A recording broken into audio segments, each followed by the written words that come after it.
Hello, my name is Old Man Mordaith, and welcome to another Crusader Quickies video.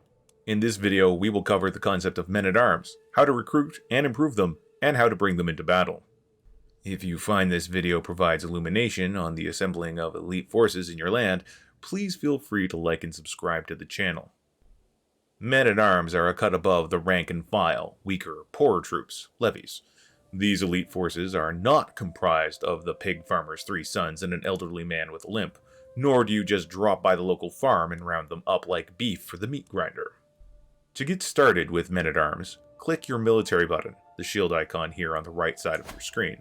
You should start out on your Armies tab, and that is good, it's where you want to be.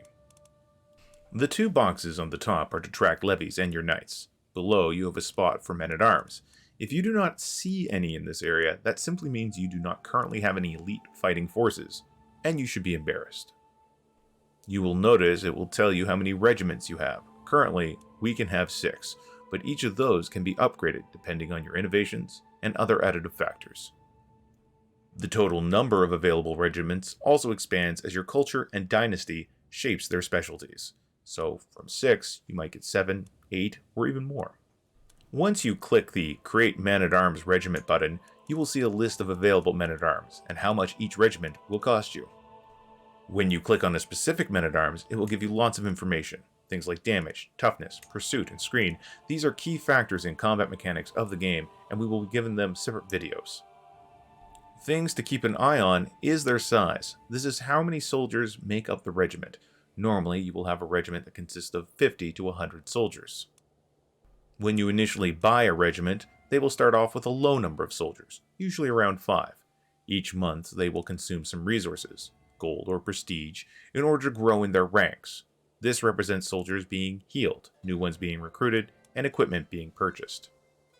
This reinforcement of your troops takes time and resources, but when they reach their full capacity, their upkeep will be adjusted. This subject really deserves its own video, and we will be doing one in the future to go along with our Warfare series. Each men-at-arms likely has a type, for example, archers, heavy cavalry, or skirmishers. This is important when you get modifiers that affect specific unit types. Notably, some innovations and traditions may grant bonuses to troop types. This section can also show if your regiment is particularly good at fighting other types of units. You can tell this if the unit is said to counter another type. Countering means an increased efficiency when engaging with the enemy of this type. So, if you know your enemy is running around with archers, sending a group of mostly heavy cavalry would push things in your favor. Some men-at-arms have effects in different types of regions. A plus sign here will mean that they're more effective, and negatives mean less effective. Other similar effects are kept down here as well, for example, the effects they suffer during the winter months. Finally, by selecting an existing men-at-arms regiment here, you can increase its size by paying additional resources. The max size will depend on various factors, including innovations. Like before, once you increase the size of a regiment, it will take some time and monthly resources for it to fill to capacity. When you select to raise all armies, men-at-arms will appear at a rally point and join up with your regular levies. We'll cover more advanced rallying techniques in another video. Remember, by default, when your men-at-arms take damage, you will pay extra resources per month until their numbers are replenished. And with that, that's all I have to say on the basics of men-at-arms. Please join me for new videos that will go deeper into the conflict mechanics of Crusader Kings 3 coming up soon.